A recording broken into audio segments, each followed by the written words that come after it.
When I moved to Dubai, I was really not into the entrepreneurship again. I've done that before. Right. I think I've done my time at that moment. When I see a gap, I'm too frustrated to not trying to solve it. Great leaders emerge from difficult times. Salam alaikum, hello and welcome to a brand new episode of Retail Remix Stories powered by Find. This is your place to get up close and personal with inspiring leaders who are not just building great businesses, but through their massively transformative purpose are also shaping the future of commerce in the region. So far, we've been talking a lot about transformations, especially digital transformation. Today, we have the opportunity to actually look into how a founder looks at building a business from 0 to 1. I'm indeed fortunate to introduce you today to Jennifer Cohen Solal, the co-founder and CEO of HushDay. Welcome to the show, Jennifer. Thank you so much for your welcome. It's a pleasure to talk to you. We've been wanting to talk to you for a while. Of course, there are so many questions in my head right now about your business.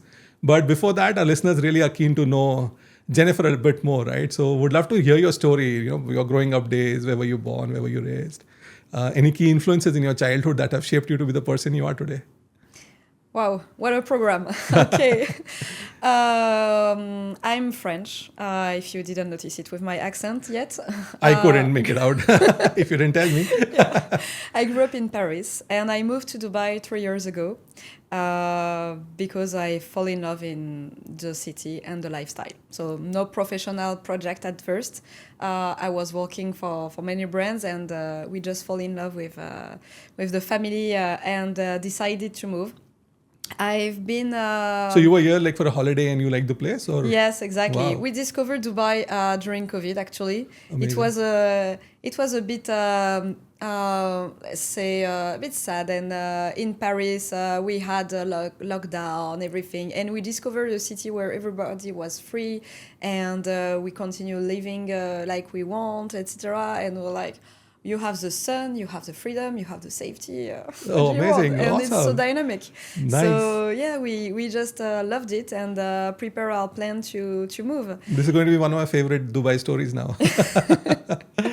Yeah. Yes, and so not just fiscality, actually. There are also real people just loving the city. Yes.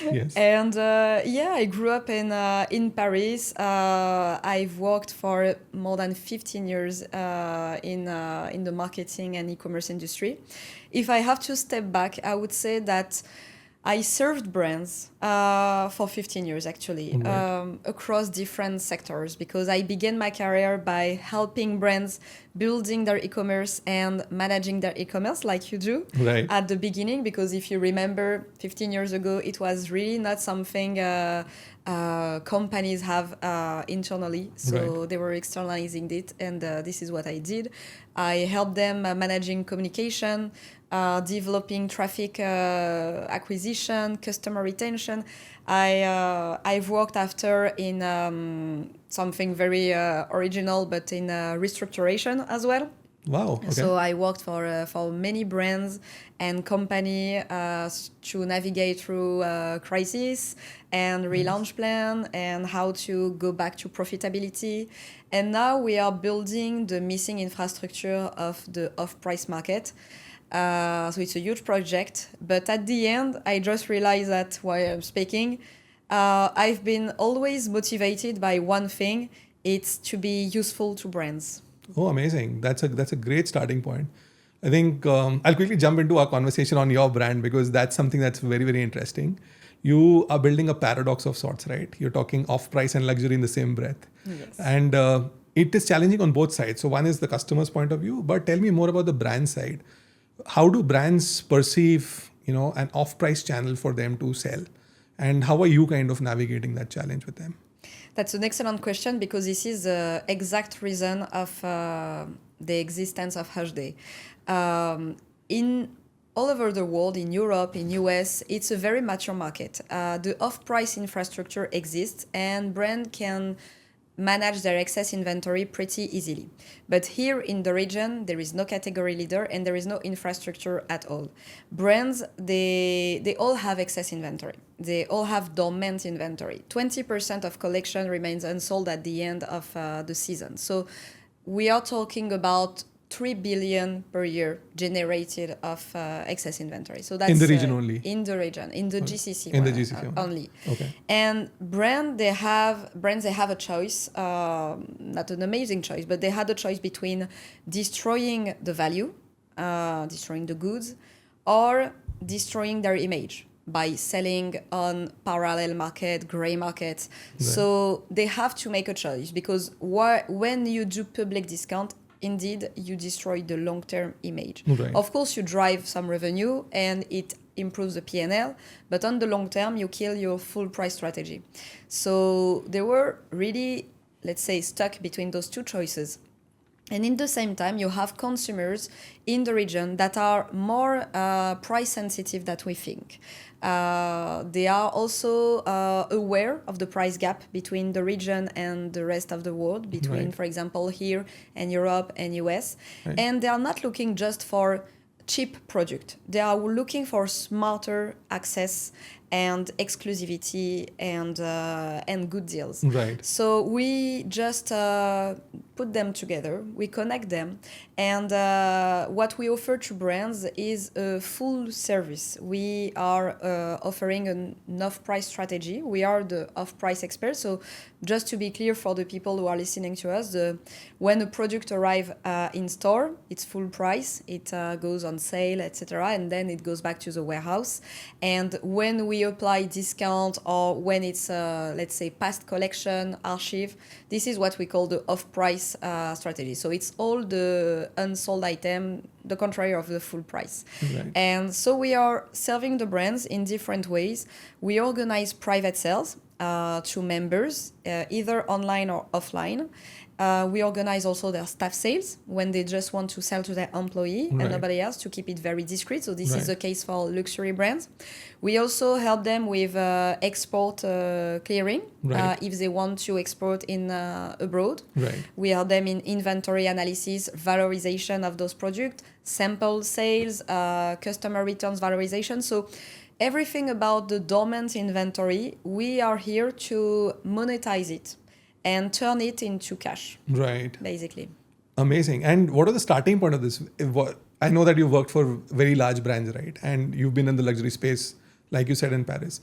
Was there one starting point where you thought that this was a gap and you wanted to solve this? Mm-hmm. Or was it like something that was always on your mind and you wanted to build? So no, when I moved to Dubai, I was really not into the entrepreneurship again. I've done that before. Right. I think I've done my time at that moment. It was a pastry. Yes, I've launched it was on the food delivery project. Nice. It was the first DNVB of pastry. Oh, nice. Okay. It was an amazing adventure and challenge, and I think at the end, when I see a gap, I'm too frustrated to not trying to solve it. Oh, okay. Even if I say that I don't want to be an entrepreneur again, I think I can help trying to solve it. I'm too a problem solver, I think. Nice. And actually, I've worked a lot in the private sales sector. In Europe, as I say, it's very mature. I worked for VP, for Brand Alley. And when I was working for fashion brands like Koukaï, Chevignon, or even I worked for Estée Lauder, the off-price strategy was part of my scope. I was working with showroom privé, with VP, selling the inventory. And especially when I was the CMO of Koukaï, I had a big challenge to face. It was a restructuration. Right. So when you are in a restructuration and you have to close stores, you have to find revenue drivers and where to find cash in a very efficient manner and quickly. You sell whatever you have in your hands, you sell your inventory. Right. And that's funny because it relates to all the brands, what they are living right now. The retail is dropping a bit with the situation. So whenever you can find an opportunity, you have to use it. And so I was working a lot in this area. And when I arrived here, I talked to many distributors to ask them how they were managing their dormant inventory, their off-price, etc. And they all said, well, we struggle, actually. We have a few outlets, but it's public. So we don't want, for example, this brand, I cannot put it in an outlet because I don't want customers to see 50% off all year long and kill the brand at the end. Or we sell it to wholesaler, but in that case, we lose the control over the distribution. Right. And I visited few warehouses and I saw millions of dollars of inventory in warehouses. Wow. And even sometimes some distributors are destroying the goods. But it won't be allowed anymore in this July. Okay. So I was like, oh my God, we cannot just let it like this. It would be very simple because what the brand's challenge, the main challenge is they don't want public discount. Okay, they want to sell very fast those products and turn it into cash. So this is why the private sales model, right, with limited time flash sales event on a gated platform and a premium platform, because they say some people from Shaloub, etc. What we want is that we are in a premium environment and we don't cannibalize with our customers and our stores. right. So I tell, okay, that's very simple. Let's build a gated platform where you have to be a member to have access. So Google doesn't scrap the website. If you type the name of the brand, you won't find on Google Shopping like you can have with some other platforms. Right. Product pages are not indexed. Only members can have access, and we only work with premium brands. So you are in a premium environment. You won't find a luxury brand on the side of, teacups in the same time, etc. So right, we have to build this premium environment at the same image of the brand. Or we also organize offline events. And when we organize offline events, it's not like a big braderie. It's like the same experience that you can have in a store. We try to recreate the universe of the brand. right, And we put the same demand and the same high standards than in the stores, with trained staff, nice check-in, check-out, secure. We use, just everything is very well arranged. We have a nice service. We accept all payment types, Tabi, Tamara, credit, everything. We want to offer the best experience ever to the customers. Right. And in that industry, by the way, on e-commerce, normally you don't even have return, exchange, etc. But on our website, people, the customers, they have 14 days to return their item if they don't like. It's not like Arisa, etc. It's we try to offer a great experience by solving a problem for the brands. Right. One of my learnings in this business has been that off-price actually converts customers to buying full price. Absolutely. Eventually. Are you seeing that trend here as well? Yes, definitely. I saw it in the past. Here we are just at the beginning. But on the long term, I can tell you that 35% of the customer who buy half price or during a discount, etc., will then go by full price. Actually, it's a recruitment tool. Yes. This is what we explain also to brands, because at the end of the day, you put your product in the hand of the customers. So if they're happy with the product, if they become ambassador, or if they like, they wouldn't have buy it at first because it was a bit expensive, but now there is a very good deal, 80% off this shirt, I'm gonna try, and wow, I really love this brand. And then they're gonna discover and buy full price. So this is really the best recruitment tool that we can use, better than advertisement. You put the product, and that's what beauty does actually. When they offer you samples, Yes. they put the product in your hands, and Yes. so you can buy after. So that's the same. Yeah. We've spoken a lot about the back end of this, right? And from what I know, you have a completely robotized warehouse as well. How did you get about doing that? Why did you kind of choose that as a priority versus actually doing things manually in the beginning? Well, I don't want to take all the credit because we work with a partner for that. But yes, they are 100% robotized. And it's not part of the core strategy, but it's just a plus. For us, 100% accuracy on the orders is just normal. We want to offer, as I say, the best experience to the customer. So having a 100% robotized warehouse allows to deliver very fast, to do the inbound very fast, and to have 100% accuracy. So if you order a black shirt, you won't receive a blue shirt. This is not possible because it's a robot. And you have to understand that in our type of business, it's very specific to the flash sales. We have peaks, very high peaks. All right.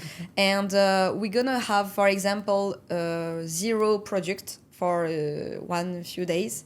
and then you're gonna have 10,000 products to inbound in just 1 or 2 days, right? And 15,000 orders to fulfill in just 1 or 2 days, and then nothing again, and then again. So there are a lot of 3PL that are not able to work like this. They want forecast, they want the stock with them, etc., and they need time to do the inbound.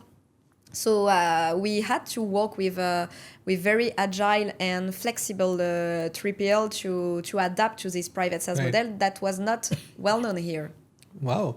And was this available, or did you kind of build this with your partner? No, it was already available. We give them our operational process, how Right. to work, and together we put in place an operational process because they never did that before. You cannot tell to the logistic guy, okay, today you have nothing, tomorrow you will have 15,000 products to inbound, to tag and label, because we do a physical events in 2 days and you will have to deliver and then to take it back. And it's a nightmare for many of them, but actually it's a new business model, and they are adapting. Yeah. And so from a customer side, what happens? So how does somebody become a member? Because it's a gated community. So to become a member, I'm assuming there's some qualification. What is that qualification criteria? And what's the customer's journey? Is there like a gold, silver, platinum membership, or how does a customer's life cycle really work with you? There is no really any criteria, actually, because we are not in a nightclub. What would be the criteria? I don't know. No, you just have to create an account, Okay. To give your personal information and Okay. to become a member. It's free for the moment. Maybe later we'll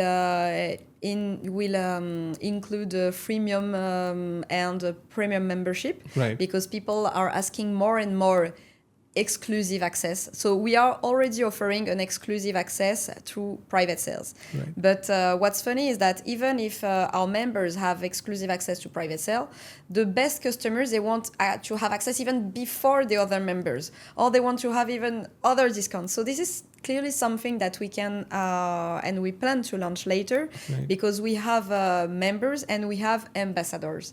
The ambassadors are referring their friends, they are inviting, they are coming with them when we do physical events, they share stories, they buy a lot, etc. They are super really involved. So in that case, that could be very normal to offer some perks with a paid membership, like for example having access 2 hours before anyone else, free delivery, or extra perks, or even private sales dedicated only to the premium members. Wow. But as of now, we are still a startup we are growing. So the platform is open to anyone who creates an account, because for the brand, as I say, the challenge is that it has to be gated. Right. So it's not public discount. So if you go on HushDay, you won't see just the products and the price and everything. So you have to be a member.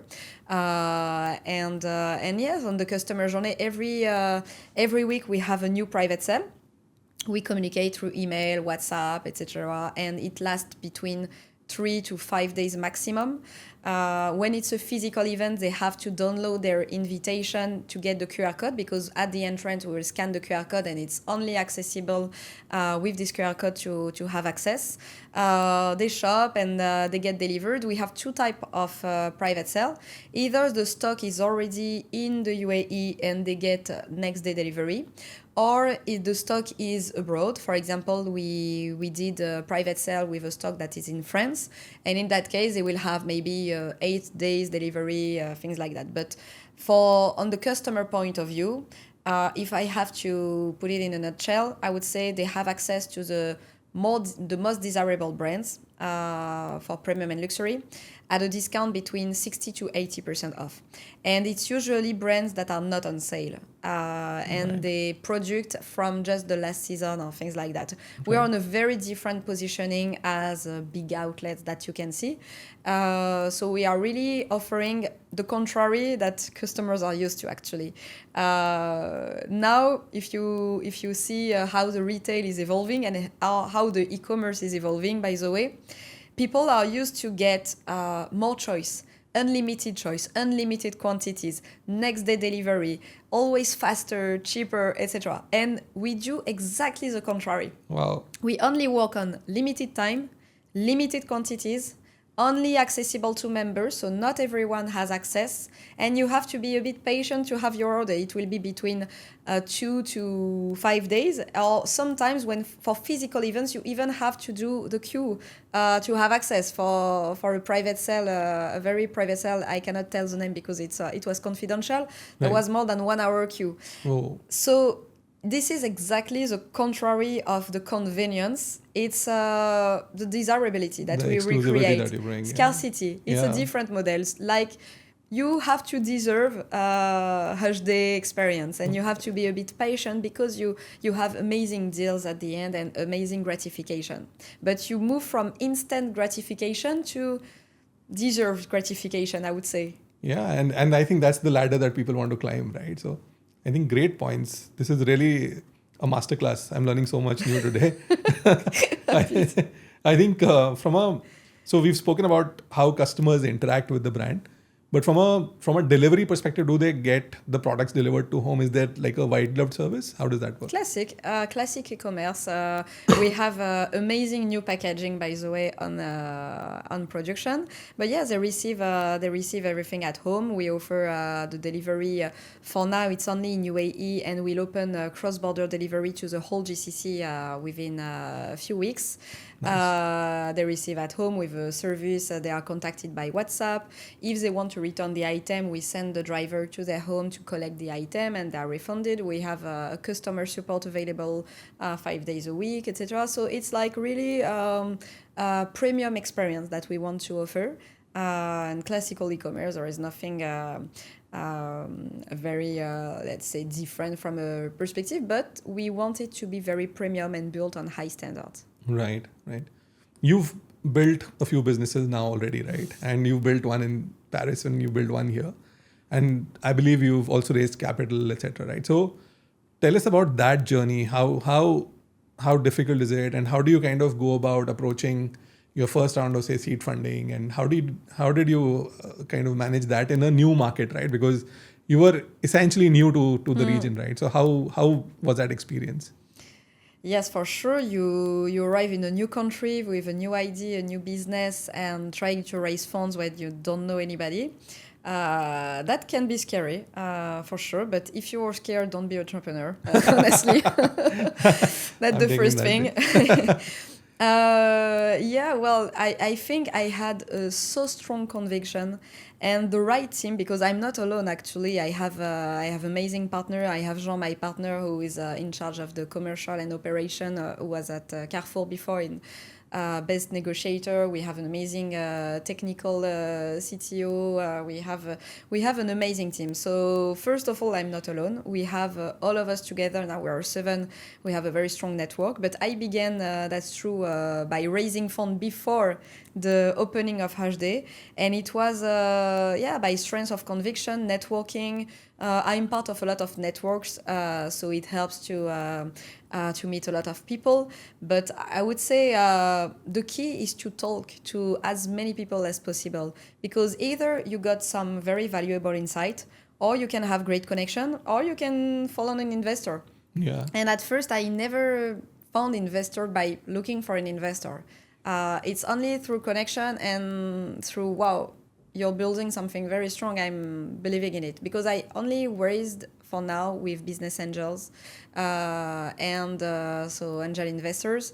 So I would say that if you really live your idea, if you really strongly believe in that, and you have I think the fact that I've built companies before and I've worked also many times in this industry helped. So I had a very strong and solid roadmap. I knew exactly where I wanted to go, and I saw the global infrastructure that was missing in the region. And you have the right team, and I had also the luck to have amazing advisors. I have a board of advisors of people who built and scaled this exact same type of companies. Nice. So that clearly helps. But you have to be very patient, for sure, resilient. You have to, for maybe on 100 message, you will have 90% no. So you have to be very resilient, to learn to adapt. I think I've I've done maybe a 25 version of my deck. After every meeting, I say that maybe I should. So yeah, to be entrepreneur, to raise funds, you have to. At the end, you're just selling a vision. Right. So we are sellers, and I guess you're selling every day as well. You're Yes, selling absolutely. something. We're all selling something. Yeah. And I was just selling a vision and ambition. Nice. Great perspective. I think the next part is actually people, right? And talent is at times a challenge. And because you're actually doing things that are contrary to the normal way of doing e-commerce business, I'm sure talent must be a challenge, right? So how do you kind of go about finding the right talent, people who will work with you, and who actually get the concept of what it takes to succeed in the off-price luxury space? Well, at first I needed the core team. The core team is the founders. And for this type of business, it relies on 3 pillars. Growth, so growing the members database, having the scale. Yeah. Sourcing, so the supply, and the tech. So that's why I was in charge of the marketing, communication, e-commerce vision part. I'm in charge of the growth. I have my partner Jean in charge of the supply, and we have Camille in charge of the tech. So we have first covered the 3 pillars, the 3 main pillars of this business model.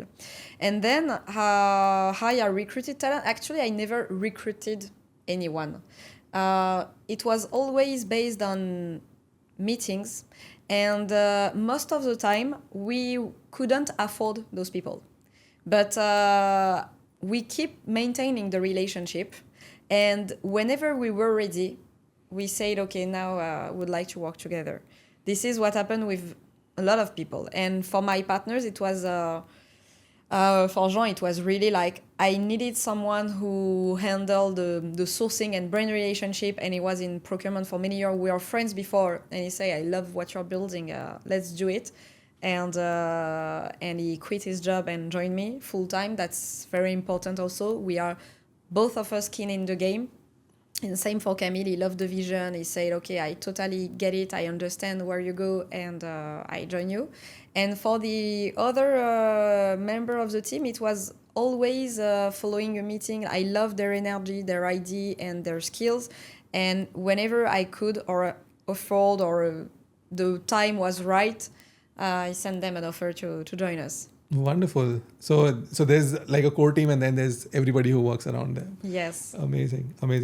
Coming to the ecosystem again, right? So now that we've understood about how the company really operates and what your vision for it is, you're also building an ecosystem, right? So one part of it is brands, but the other part of it, which is logistics, the IT infrastructure, how are you seeing that develop? And is there like a lot that you have to build grounds up, or is some of it available in the region? Yeah, you're just utilizing what you can utilize from the ecosystem?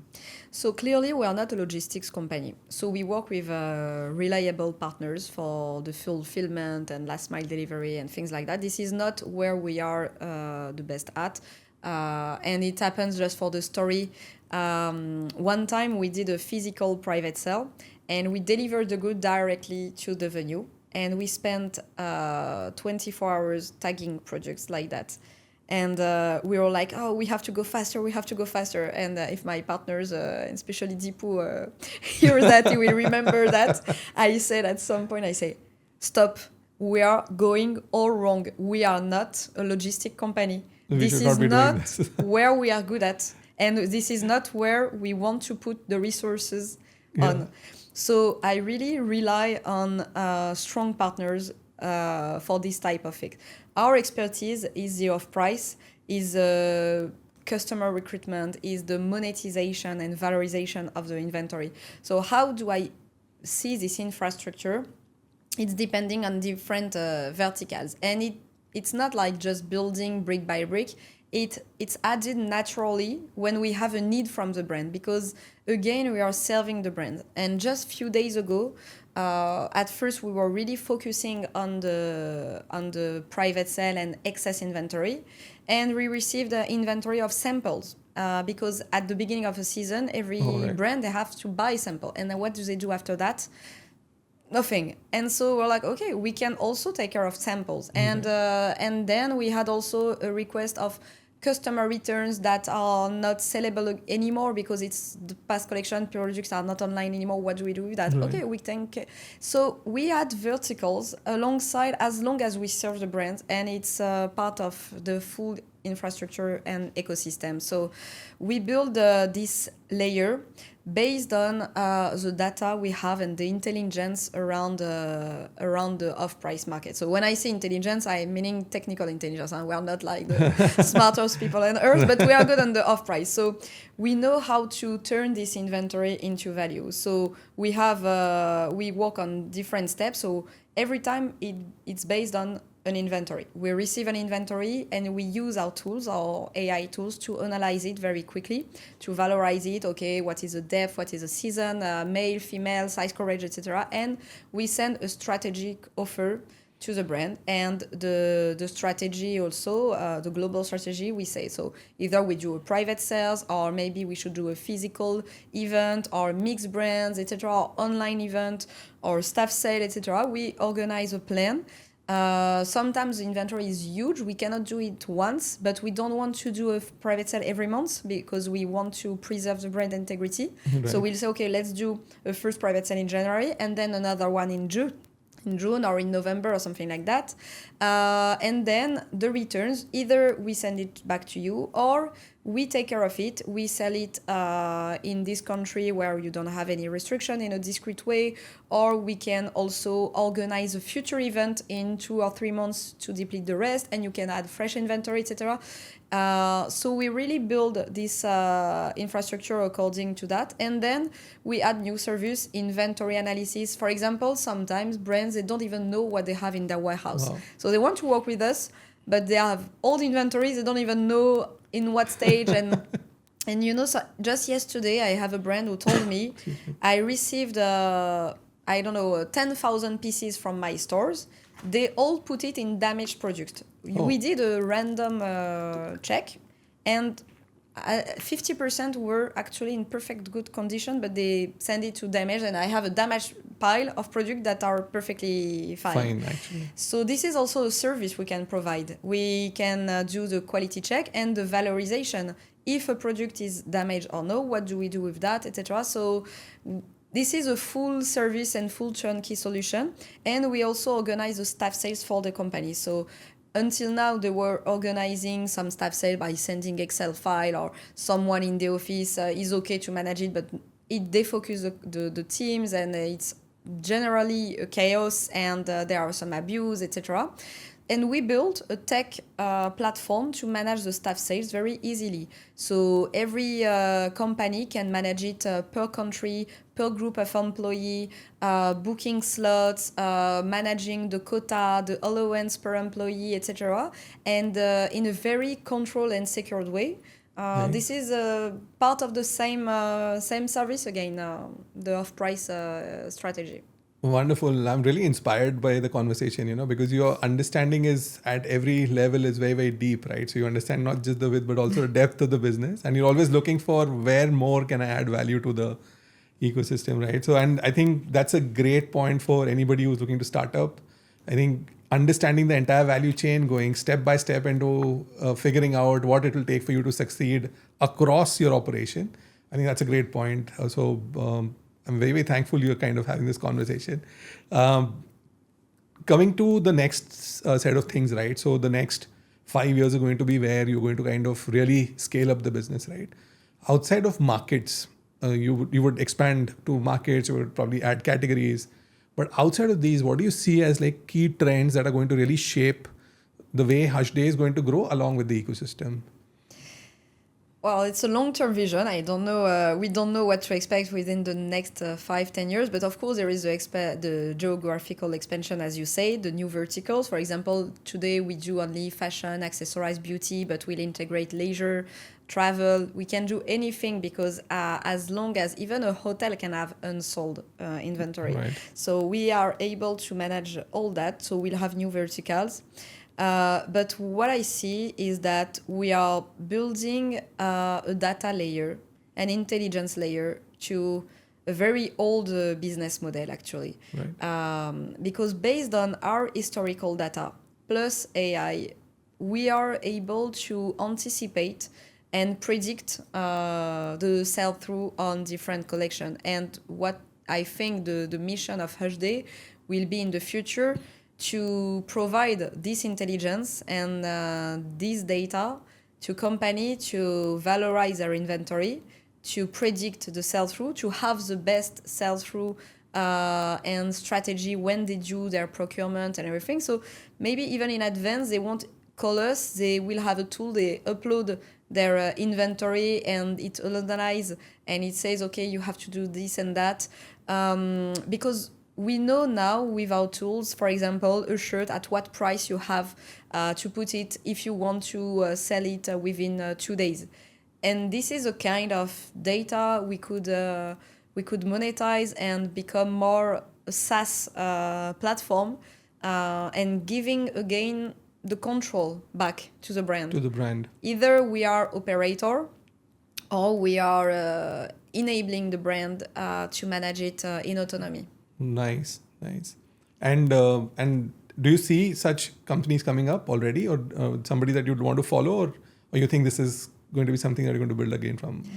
Well, we have, of course, in Europe and in US and around the world, there are few companies doing this, but on the full scope of the off-price, not that much. If I take the example of VP, who is one of our model, VP and Showroom Privé, they are huge. They are doing almost 4 billion per year.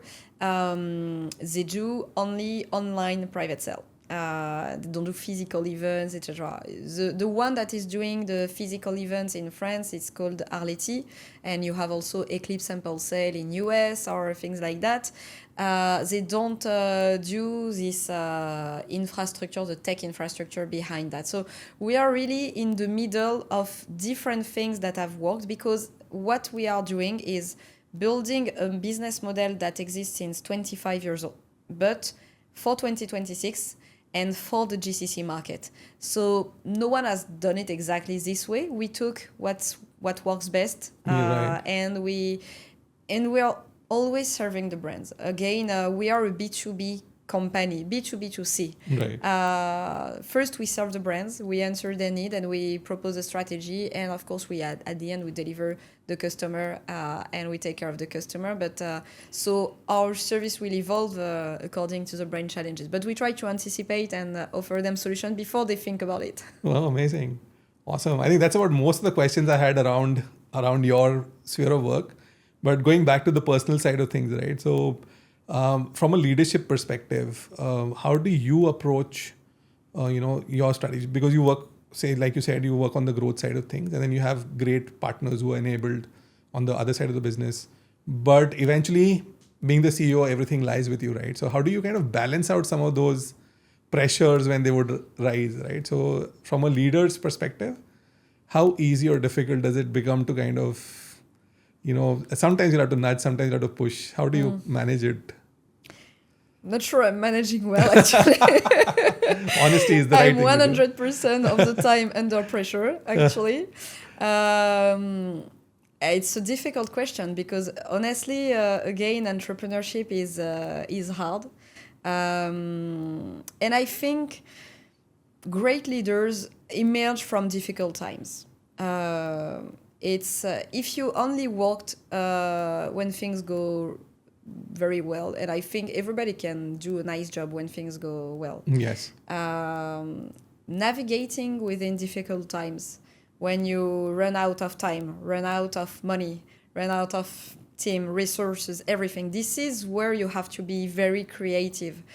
So I don't have a secret sauce, actually. I'm just trying always to step back, having like the full vision overview and allocate the resources where it matters. Because again, I worked a lot in restructuration. And when you're restructuring company, at the end, what you have to do is look at the numbers and make drastic choices. Okay, where should I put my resources and my money?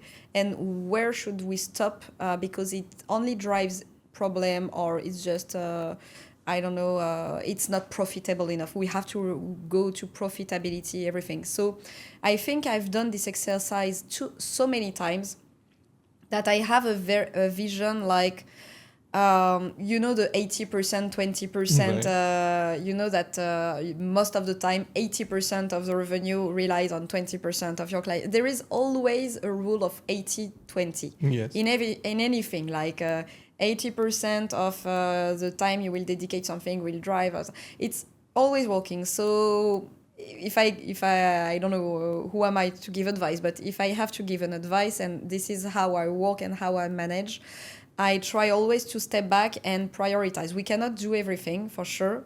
And we only have, even me, 24 hours a day. Yes. I wish I had more. But so in 24 hours, what can you do? What are the priority? And when you have 1,000 things to manage, the first priority will be to sign that contract first. And then I will have to manage this, and then I have to pay this one before, because it impacts this and this. You just have to make the best choice and allocate your resource correctly. And it's the same for your time. Where do you spend your time? And I think there is something very interesting as well, is to use your genius zone at the right place. You have to be very aware of where you are good at and where you're not good at. Right. And I try to use my time by working on where I am good at. And unfortunately, when you're a CEO, you also have to work on admin, and this is clearly not where I'm good at. Right. I have to. But the rest of the time, when it's not my specialty, I try to delegate or to outsource and to really focus where I'm not replaceable. Right. And everybody should do actually the same. Otherwise, you go outside of your scope. But this is how I try to manage. So I'm not managing the stress. I'm managing the time. But the stress, I don't have any advice. And if you have, I would be very happy to have some, because I don't sleep well. Oh, really? Okay. No, I think the only advice I have is through my journey of entrepreneurship, I've learned that the only thing that has helped me keep sane and calm over the years is journaling. So every night before I sleep, I kind of journal my thoughts for the day. Like today, I'm going to have a lot to write about from learnings and things, but that keeps me. And when I go back and read over what happened in, say, 2020, it gives me far more courage to be where we are today. Keeps me sorted and in zone. Not that I don't get scared or stressed, but I think it keeps me within the zone. So it keeps me going back to that genius zone that you're talking about. Yes. So that is the only thing. It just keeps me, we've went through this. Okay, this looks doable, so we should be able to manage it. Yes, no, I think that's totally right. And at the beginning of every year, I write my objectives, my goals for the year. And it can be professional, personal, lifestyle, etc., even health. And the fact that also most of the time you check on that every day, every week, you remain very focused. Yes. But yes, for sure, having a clear objective even per day, per week would be great. But most of the time, I wake up at night. I have to, do that. Oh, okay. And so on the fun side of questions, anything that you read recently that has stuck with you? Any book or any author or somebody who's kind of... I don't read enough, actually. And when I read, it's really to escape. Yes. Because I work like really a lot, 7 days a week, etc. So whenever I have time to read, I try to do something like very chill.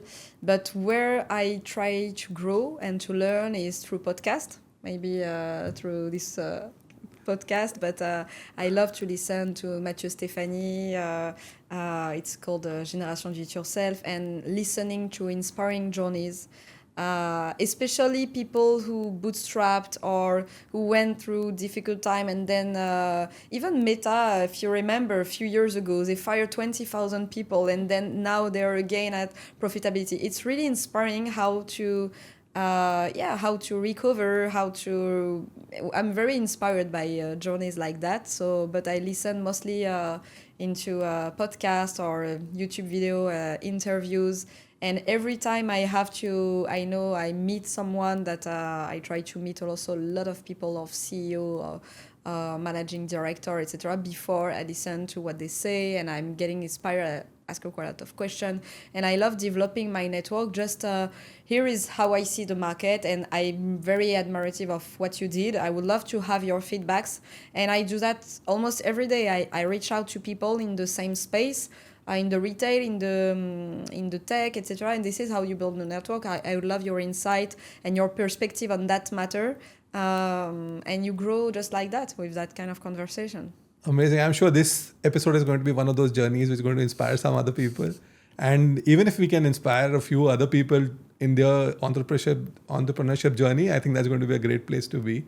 On that note, thank you very much, Jennifer. I think it's been a great conversation. I'm so energized today. I'm going to go back and not sleep because I'm energized, not because I'm stressed. But thank you very much for your time. And thank you so much. Just before we let you go, where can our listeners follow you? Well, they can follow me on LinkedIn, Jennifer Cohen Solal, and I invite also all the listeners to follow HushDay on Instagram, TikTok, LinkedIn, everywhere you want, and to register on HushDay as well with the referral code HushJennifer. I would be very happy to have new members among our community. Amazing. Thank you very much. Thank you, on that note, thank you very much for tuning in. Until next time, stay safe, stay happy. Don't forget to follow Find for all your technology needs. That's www.fynd.com. It's Find with a Y. DM me and I'll tell you why it's spelled with a Y. Until next time, stay safe, stay happy, and stay cheerful.